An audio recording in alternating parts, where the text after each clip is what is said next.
Hello X.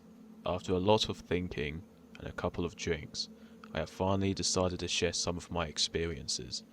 English is not my native language, so forgive me if my grammar is imperfect. Be me, late 1990s, work in a very rural area of Russia as a sort of ranger wildlife preservationist. In Russia, we don't have the same regulations and strict protocol as some of you might. We more or less just drive around in ATVs and berate poachers, while we ensure the safety of the deer population and shit like that. I worked in a rural area, surrounded by forests and harsh wilderness. Only had one colleague, who we'll call Peter, is short and easy to remember. Peter was your typical backwash crazy Russian dude, who brewed his own vodka and smoked like a chimney. He was my best friend for several years, and always had my back no matter what we faced out there in the woods. The job had shit pay, but it came with loads of perks that made it worth it. We had no boss, and we could basically just go camping, get wasted and call it an excursion. I will admit we once or twice hustled some innocent hunters from their money, by claiming they were poaching. We were corrupt as fuck, but still managed to make some decent arrests and put some real poachers behind bars. But sometimes we got calls that required us to go do some actual hard work. If people spotted sick animals, it fell upon us to go out there and make sure it didn't spread. If an animal showed aggressive behaviour that might endanger the locals, we had to ensure that the animal got put down. We had friends at the local vet who would run blood samples if we suspected rabies or something else. One day Peter and I got a call from some pretty spooked locals. They told us that some boys had gone hunting a couple days ago, but none of them returned. They all believed that they had been killed by bears or wolves. Great. Now we had to venture into the wilderness for some potentially aggressive carnivores. They point us in a general direction, and we take off on our ATVs. We drive around the area for about 3 hours, when we find an abandoned campsite. It was evident that the camp has been thrashed by something, probably a bear. By the looks of it, the boys had left camp in a hurry, not even bringing their rifles. From then on we went on foot with our guns drawn, just in case. We found the first corpse a few meters away from their camp. He was lying on his stomach, with several deep wounds to his back. What struck us as weird was there was deep puncture wounds, which we had never seen in a bear and wolf attack before. There was a clear path, which indicated where the other boys had fled. We found 2 boys in the same small area, both of them lying dead with similar wounds. One of them had practically been gutted. Peter was visibly shaken by this scene, and just kept shaking his head in disbelief. According to the locals, there were supposed to be 4 boys out there, so we were still missing 1.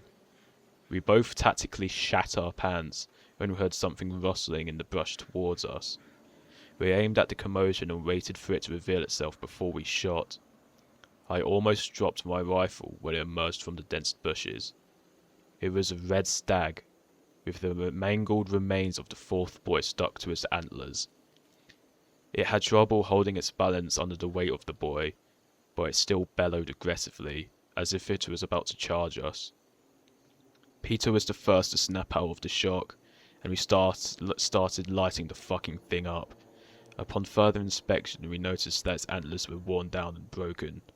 It had put an excessive amount of force behind each of its charges, breaking its antlers on the poor boys.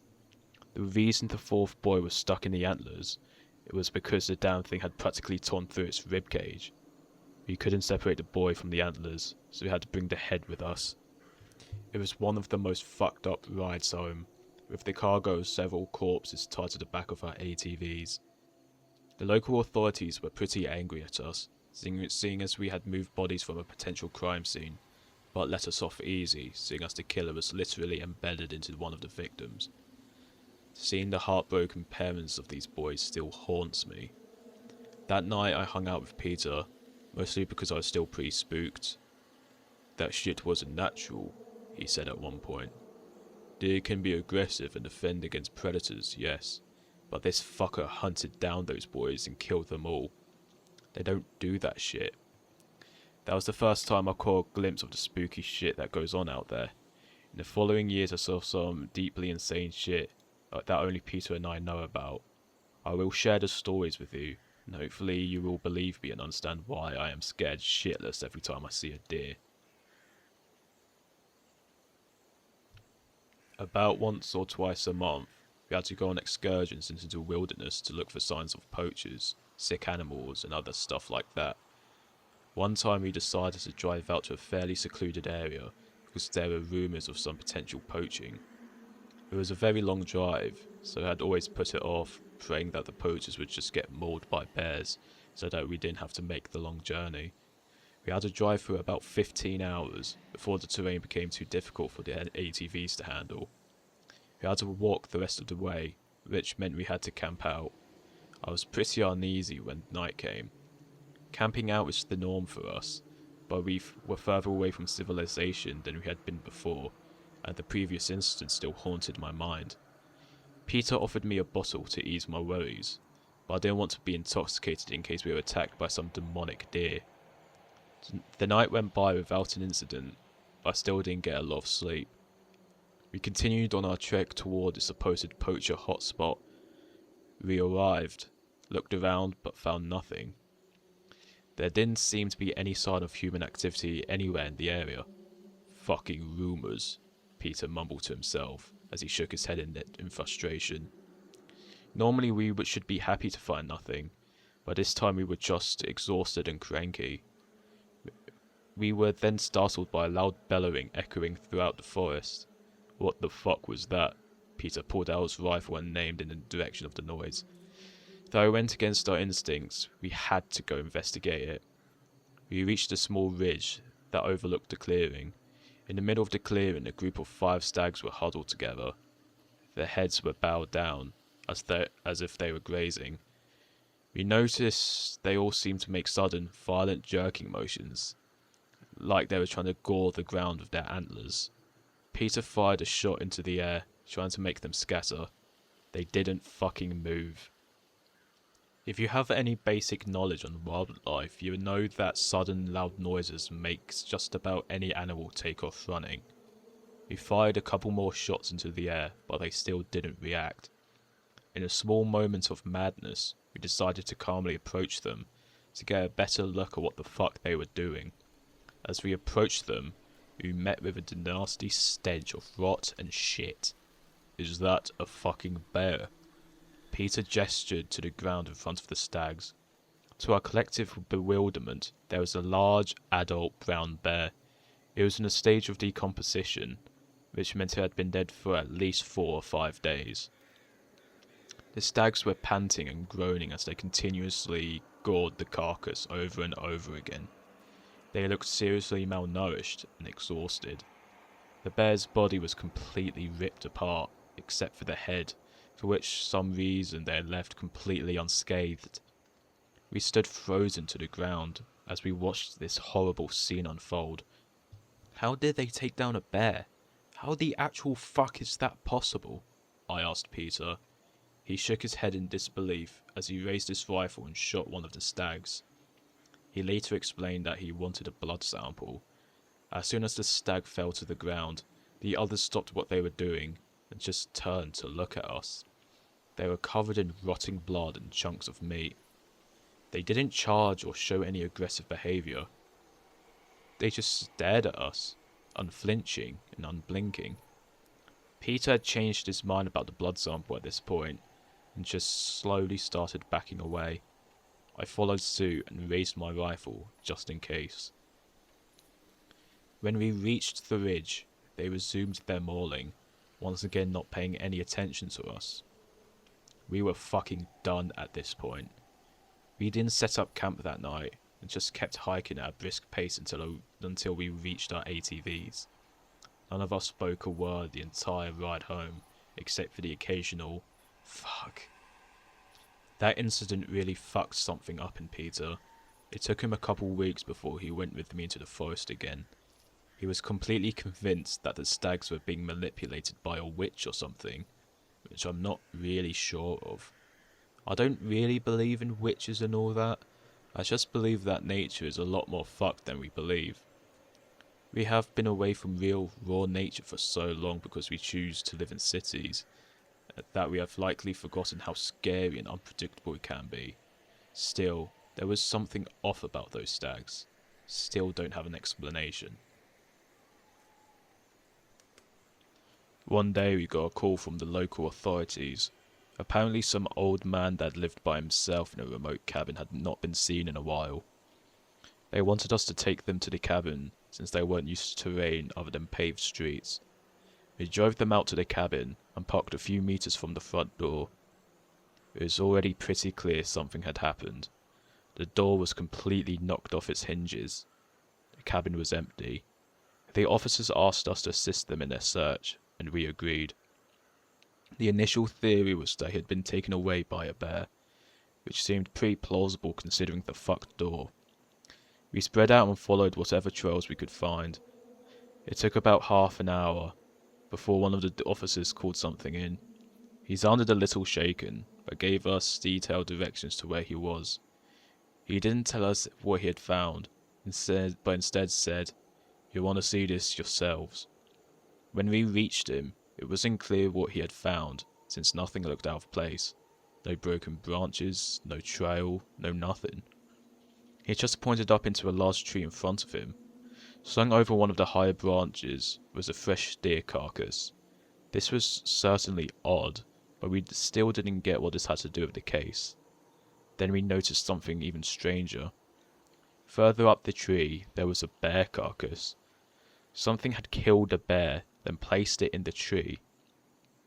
I knew that leopards and other big cats did this for later consumption, but there are no leopards or tigers where this took place. The officers looked uneasy and took nervous glances over their shoulders.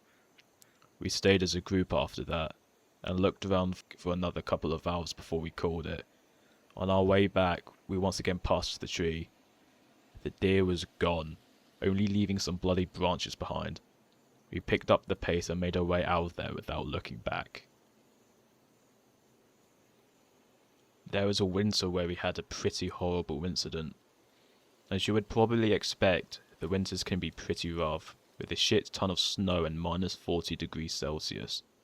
If someone goes missing, they are immediately presumed dead, because it's impossible to maintain your core temperature for long durations without being properly equipped.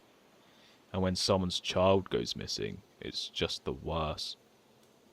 The police once again requested our assistance because a mother had reported her 6-year-old daughter missing. The thought of spending hours in the biting cold was not welcoming, but we couldn't possibly turn a blind eye to a missing child. The mother let her children play outside, when one of them had simply started running towards the tree line. When they had been out there for some time, calling out her name, they just couldn't find her. That's when they called the police, who then called us. By the time we arrived at the search area, she had been missing for about 2 hours. We followed a trail that we had suspected was hers. It went on for way longer than what a child that age should be able to run. Then it just stopped. There was no sidestepping, scuffling, or any sign of, well, anything. It was like she just vanished on the spot. We examined the tracks to see if she had backtracked or something, but there was no clean sign of any double prints. Peter was visibly upset and frustrated. We asked the other kids why she started running into the forest. They had no clear answer, but claimed she just started running without any warning. The kids were shaking and crying, so we asked the mother to return to their home while we kept looking. An officer followed them back to their house, so they felt safer. About 15 minutes later, one of the other officers got a call on their walkie-talkie. You could hear the distinct sound of the mother wailing in the background. They had found the girl. They had found her just sitting on the steps of their back door. She was dead and almost frozen solid. She had only worn a regular pants and jacket, considering that she was just supposed to play outside for a little while. The mother had locked the doors before they left, because she didn't want their house to get robbed while they were away. To this day I still tear up when I think about it, but I still have some unanswered questions as to what happened. The obvious solution is that she had returned home and frozen to death when she couldn't get in, but I still think there's more to it. If she had run back, how did none of her siblings or her mother notice her? Why didn't she respond to their calls? How did she run back without leaving any tracks? How was she almost frozen solid, even though she had only been missing for about 4 hours? None of the neighbours had seen anything unusual, so there was nothing to investigate. The mother blamed herself and became an alcoholic. I still think about that incident every day. For some reason, it hit harder than the 4 boys who had been mauled. Then an anonymous person in a thread asked the original poster, "In which bit of Russia were you?" To which the original poster of the thread responded, "I do not wish to disclose too much personal information, but I will tell you this. It's in the Sakha/Yakutia/Yakutia, or whatever you want to call it. Won't say anything more than that, though." Here are a few shorter incidents that can't be made into detailed stories. I once saw a deer mother bite into one of her fawns by the head and start shaking it violently until its neck snapped. She then dropped it to the ground and nudged it a couple times, as if it didn't quite understand what she had done. Didn't stay to observe, because I was a bit freaked out.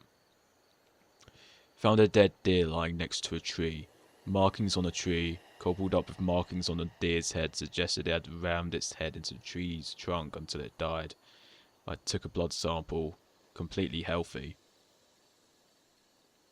Stumbled upon a fresh kill in the winter. A deer with half of its face/neck missing, a large hole in its abdomen with guts hanging out. As I poked the wound in order to check the temperature, the fucking thing lets out a yelp and rises to its feet. In complete disbelief, as this bloody mess turns its head to look at me and starts to walk away calmly, collapses about 10 meters after, doesn't get back up. I had been seeing a girl for a couple of weeks. For some reason she found my job hot and thought I was some macho dude. Went along with it because she was hot. She also hooked Peter up with one of her friends. She lived in one of the fancier houses in town, with a nice view of the forest from their living room. We decided to have a double date at her house, where we would watch a movie and eat dinner. Of course, it didn't take long before Peter went to the guest room with his girl. I decided not to waste time either, and started sexy time as well. At this point, I admit I had neglected my duties a bit. Peter and I hadn't even been to the forest that month, and hadn't responded to any calls regarding sick animals or poachers.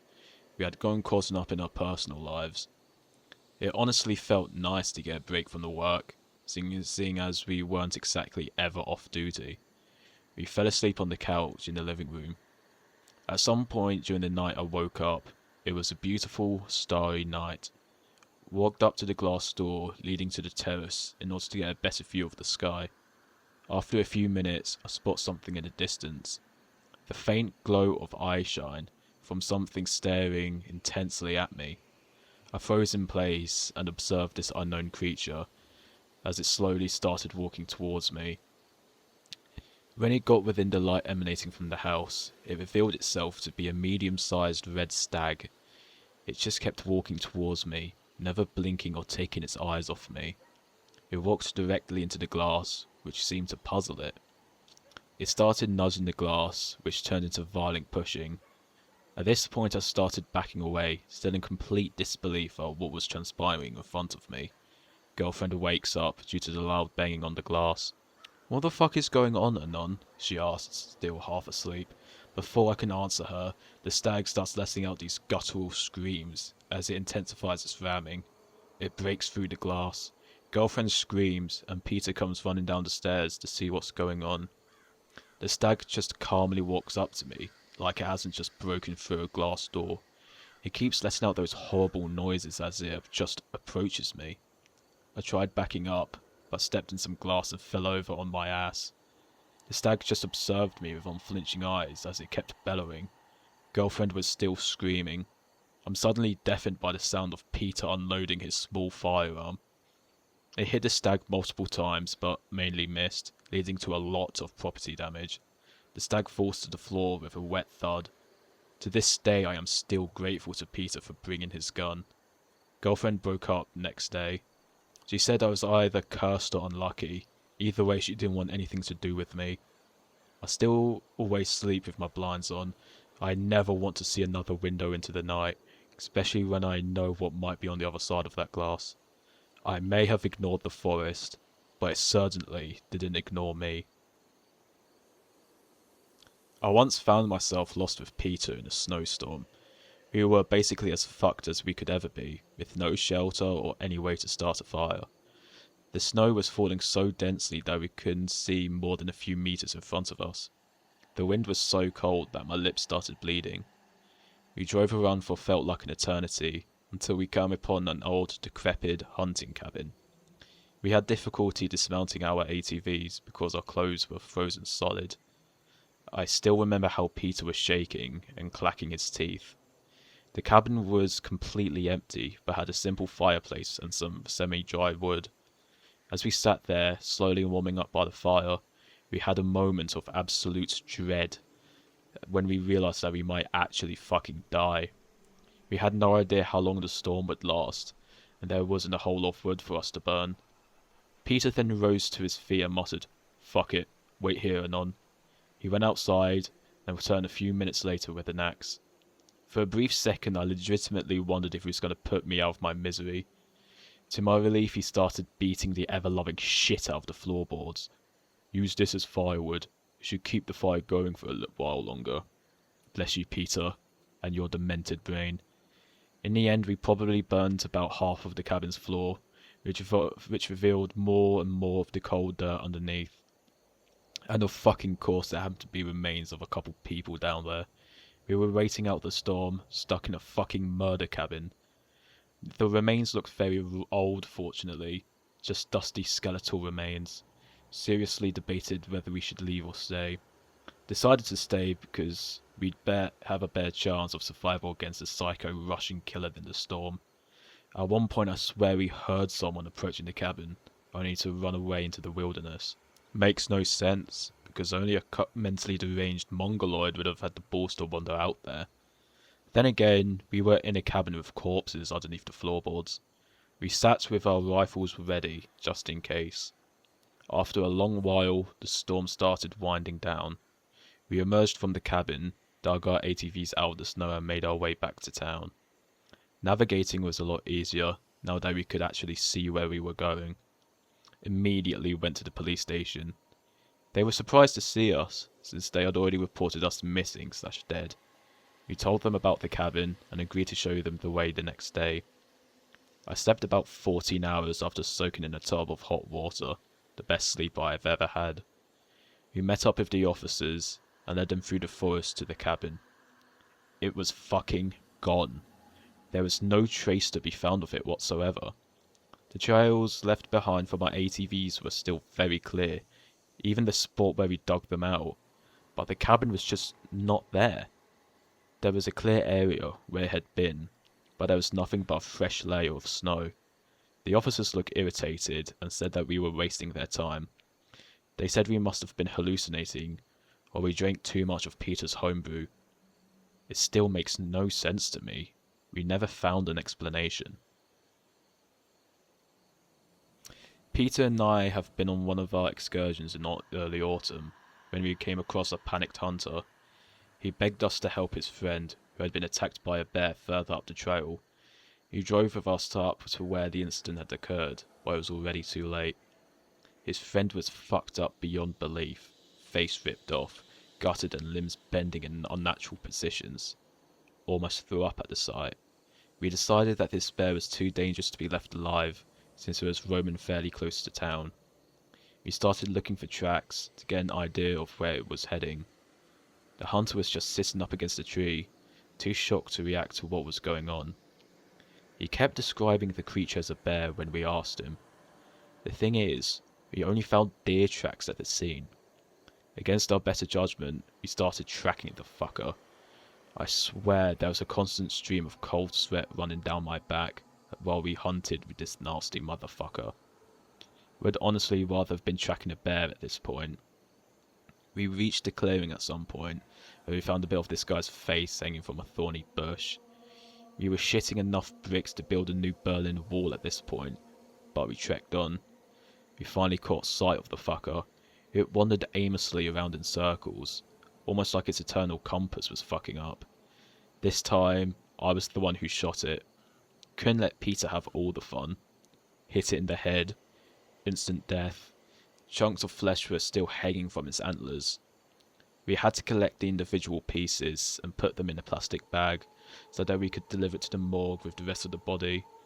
We gagged as we did it. It was so fucking horrible. Ended up driving the shock hunter back with us so that he could deliver his testimony. "Why did you tell us it was a bear?" Peter asked him.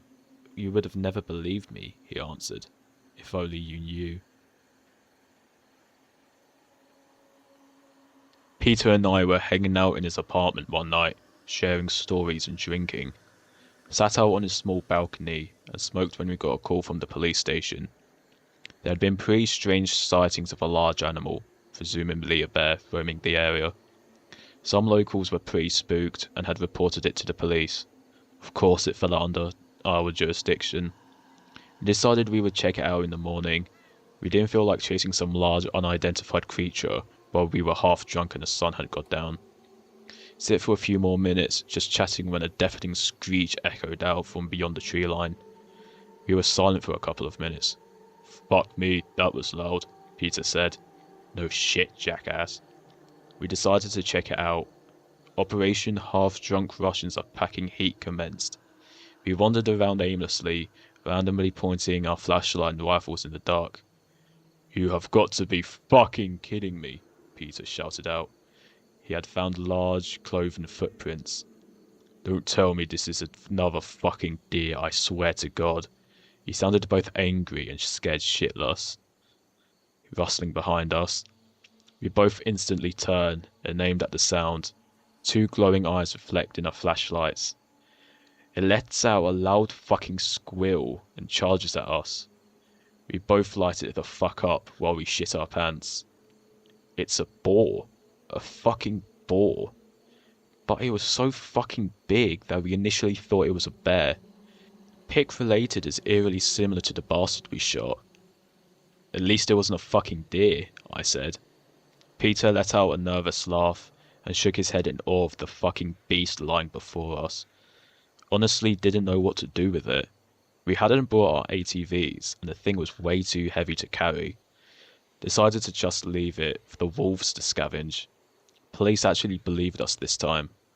"Some of the hogs out there can grow to enormous sizes. You're lucky it didn't get you. Another thing to worry about. Fucking great." Most people don't know this, but there are loads of unmapped/unexplored cave systems all around Russia. This was also the case for where I lived. It wasn't uncommon for Peter and I to stumble upon a cave or two while we were out on our excursions. Lots of local legends surround the caves, like an underground city of subterranean people, covens of witches, prehistoric animals and so on. Whatever the case, I've always found cave systems fascinating. It's like entering a new world where the same rules don't apply. So when the police mounted a rescue team to help a teenager who's gotten trapped in one of our caves, I didn't hesitate to volunteer. At this point, Peter and I were respected and well liked with the police. They trusted us and included us in some of their work. Peter didn't come along this time because he was too hungover. As the case stood, two teenage boys had tried to explore a local cave system that had some very steep drop-offs. One of the boys had lost his footing and tumbled down into the darkness.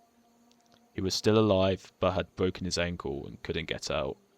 Rather than getting stuck himself, if his friends had chosen to send for help, we made our way through the cave, making sure to watch our steps. The cave floor was damp and covered with algae, so it wasn't a surprise that the boy had slipped. When we came to the drop-off, we shone our lights down at him. He waved and smiled, knowing he was saved. I started descending the steep rock wall with a rope tied at my waist.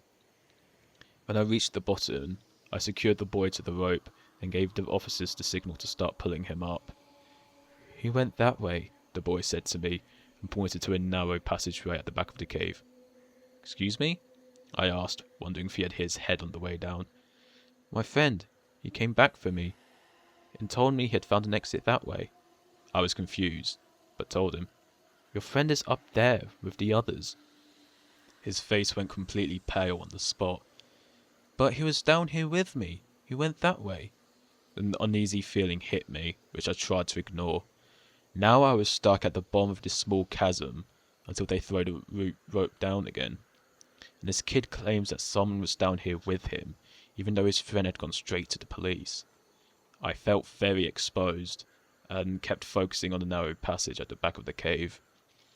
I pointed the flashlight to the ground, and found fucking footprints leading into the passage. Fucking bare feet. Fuck, fuck, fuck, fuck, fuck, fuck, fuck. Just as I am unloading a metric fuck ton of bricks, they throw the end of the rope down and hit me right on my shoulder. I let out a shriek of terror that those bastards never let me live down.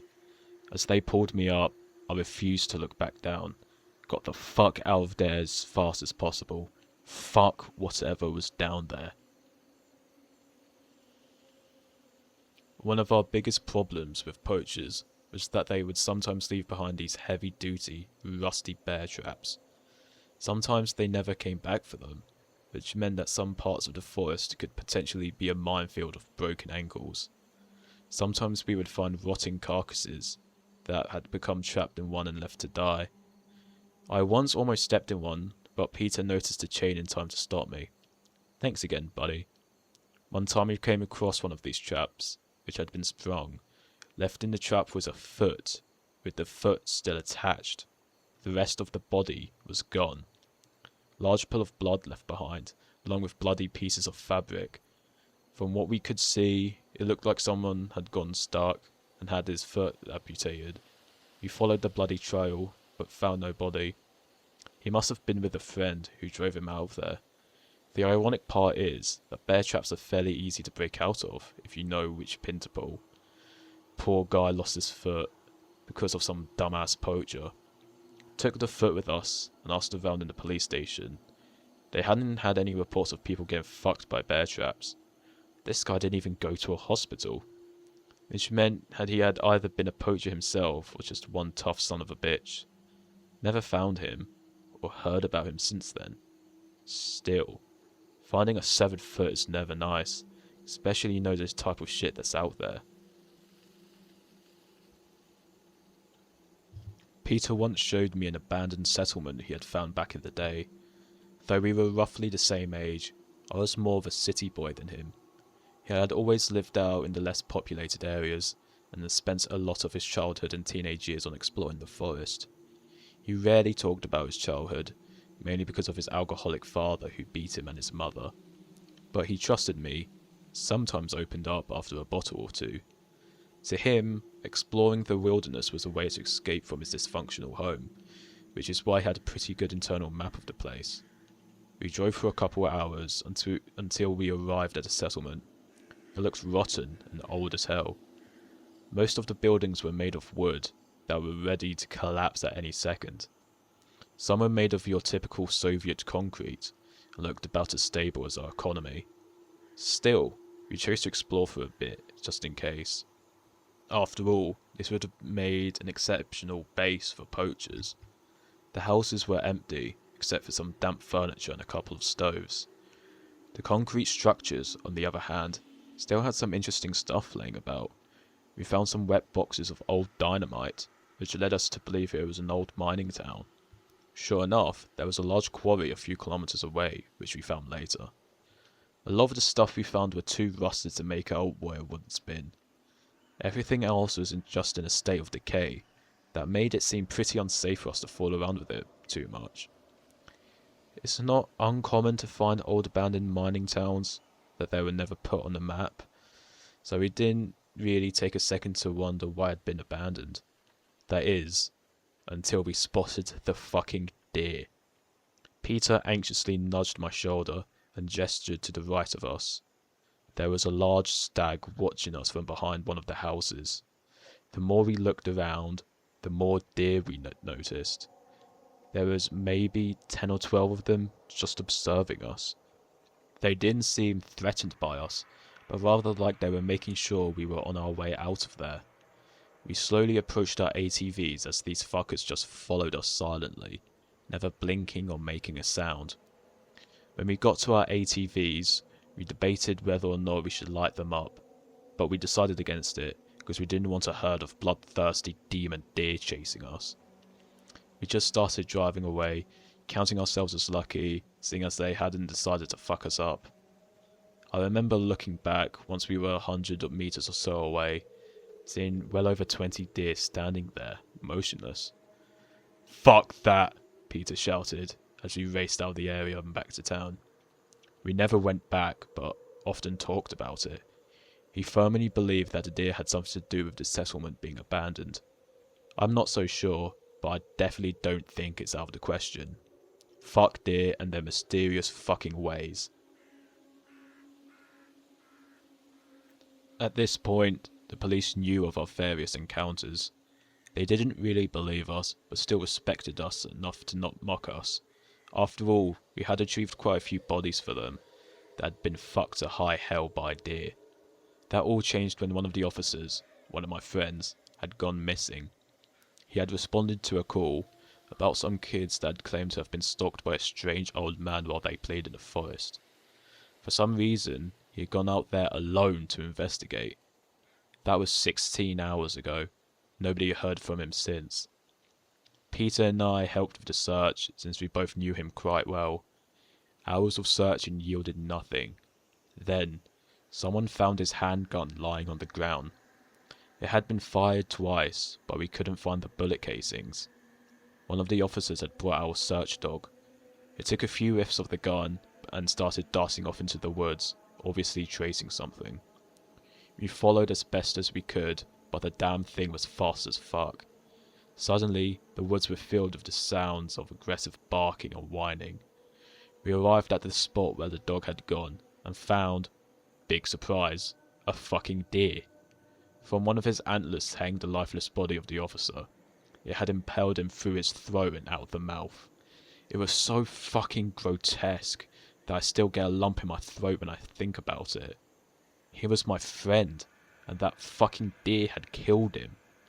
It stood completely still, its head weighed down by the officer. The dog whimpered and snarled at it, but it didn't move an inch closer to it.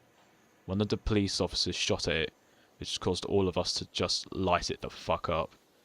Retrieving his body still stands clear in my mind as one of the hardest things I've ever done. After that incident, the officers always took our claims seriously. They even offered backup when we went out on our excursions. I still wonder about that old man though. Did the kids just imagine him? Peter still insisted that something supernatural was manipulating the deer, making them aggressive and batshit insane.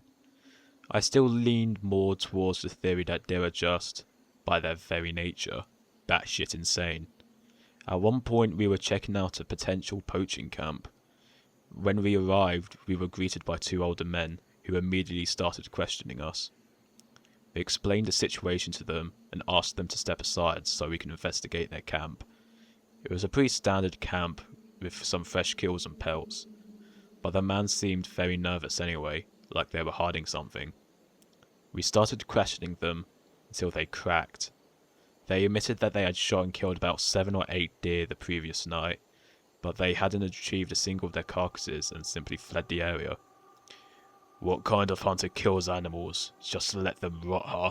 Why the fuck did you do it?" Peter asked them, with a sense of urgency in his voice. They explained that they had been sitting in a deer blind, waiting to take a decent shot at some unlucky deer. They then spotted one that walked straight at them. When they aimed at it, they saw its eyes through their scopes. It was looking directly at them, but still just walked calmly towards them. That's when they heard a twig snap and realized their blind was being surrounded. All of them had the same lifeless look in their eyes. None of them made a noise or any sudden movements. When they had completely surrounded the blind, they started pulling some aggressive expressions and began bellowing at the hunters. Their blind was raised about 3 meters off the ground and supported by 4 wooden pillars. The deer started ramming the supports while they kept bellowing. The hunters were scared shitless and just began shooting the deer one by one. They ran back to their camp after that and hadn't been out hunting since. They showed us the way to their blind and sure enough, there were several deer carcasses lying at the base of it. There were visible markings on the supports that backed up their claim. They then asked us if they were going to get in trouble for what they had done. We told them no, as long as they didn't do anything with the carcasses, we wouldn't press charges. Normally we would have them pay a fee, but seeing as they've been through an encounter with a psycho deer, we sympathised with them. In fact, we thanked them for taking care of them for us, since they were a threat to the locals. We told them if they ever encountered aggressive deer, they should put them down immediately. They looked a bit puzzled as we drove away. Never saw them again. This is going to be the last of my posts. It's going to be a long one, but I will describe the incident that eventually led me to move to Europe. I thank you all in advance for reading my ramblings, and I especially thank those of you who believe me. It all started when Peter got a terrible idea. He suggested that we found a central point in the forest, perhaps near a lake or anywhere deer were known to frequent. Then we would set up a blind in one of the biggest trees there and camp out for a week or so, shooting any deer that seemed off. At first I called him a dumbass, seeing as our job was to preserve the wildlife rather than mow it down. To be honest, I was also terrified at the thought of spending an entire week in the middle of nowhere. He called me a pussy and gave me an ultimatum. Either you go with me or I go out alone. I wasn't about to let my best friend go out all by himself for a week. He probably knew that and used it as bait. We drove to the local hardware store and picked up the necessary equipment for our little project. Screws, wooden planks, ropes, etc, etc. Then we went shopping for other supplies such as canned food and water. We loaded our ATVs up with all our gear and set off into the wilderness. I wondered why Peter suddenly wanted us to do something so rash and stupid, but figured he had just had enough. I didn't blame him. The weird thing was, though, we had actually not experienced anything unnatural for almost a half year up until that point. Part of me wondered if he actually wanted to seek it out for some reason. He never told me why he decided to lead this retarded crusade against the deer, but I still went with him so I could watch his back. We eventually found a pretty large lake surrounded by big, beautiful trees. It was early August, so we weren't in any danger of freezing to death while we slept. We started building our blind, which ended up being more of a wooden platform, 5 or 6 meters above the ground with a great view of the lake. By the time we were finished, the sun was setting. We had seen no sign of wildlife while we built our blind, but figured it was due to the amount of noise we made. Our plan had one huge flaw that we had failed to realize. Fucking mosquitoes. We had no cover, and we were placed right next to the goddamn mosquito capital of fucking Russia. We caught no sight of anything strange the first night, except for each other's swollen faces. At dawn the next day, we awoke to the sound of something splashing around in the water. We peeked over the edge of our blind, and saw a doe, along with 2 fawns. We observed them for about 15 minutes, before we determined that they were pretty normal. Similar incidents happened every once in a while in the first couple days, nothing out of the ordinary. I felt relieved. I wondered if they had migrated to some new place, planning on terrorizing some new ranges. But for some reason, Peter seemed extremely tense, and would curse under his breath. Hey, Peter? What the fuck is going on, man? He looked at me with a hollow expression, and sat up beside me. He explained he had been having nightmares about the deer. He felt that if he killed some of them, he could prove to himself he had nothing to fear. The poor guy hadn't had a decent night's sleep in well over a month at that point. He almost started crying while he told me these things, which really showed me how close this guy was to the edge. I had to help him, so I stayed with him and kept a lookout while he took a nap. I hadn't told him anything, but I had actually been looking into how much it would cost to move away from Russia. I hadn't said anything, because I wasn't really planning anything. Besides, it didn't feel like I could just leave him behind. I kept an eye on our surroundings for several hours, and almost decided to just lay back and enjoy the view of the lake, when I heard something approaching to our left. Out of the tree line stepped a lone stag. I waited a bit to see if it would behave strangely before I woke Peter up. It bowed its head and motioned as if it was started drinking from the lake, even though it wasn't anywhere near the lake shore. That was more than enough proof for me, and I slowly shook Peter until he woke up. He instantly crawled over to the edge and looked at the deer, grinning with some sort of sadistic satisfaction. He aimed at it with his rifle and fired, a direct hit straight to chest. He let out a sigh of relief and started laughing. We heard the sound of several animals walking around within the tree line, but never saw one of them. It almost seemed like that lone stag had been bait to see how we would react. This only fueled Peter's paranoia. He was practically trembling with fear every time we heard something wandering around in the tree line. Sometimes a deer would appear on the far side of the lake, but no matter how many times Peter and I shot at it, we never hit it. At night, our main source of light was a lantern that ran on petroleum. A part of me always suspected that it was a horrible idea to use that in a blind made of dry wood. The 5th night into our crusade, shit hit the fan. We kept spotting the eye shine of several animals, but every time we looked through our scopes, there was nothing. It felt like they were toying with us. Peter started firing shots into the air, trying to deter the creepy fuckers from whatever they were doing. But of course it didn't work. I picked up the lantern and raised it higher in order to illuminate the ground better. But when I stand up, I get lightheaded and fall over. I drop the lantern, which in turn starts a goddamn inferno. We abandon everything and just descend down our rope. My rifle was up there, along with most of my favourite gear.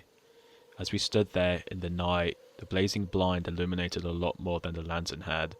I still shudder at the thought. The largest flock of deer I had ever seen was standing in the tree line.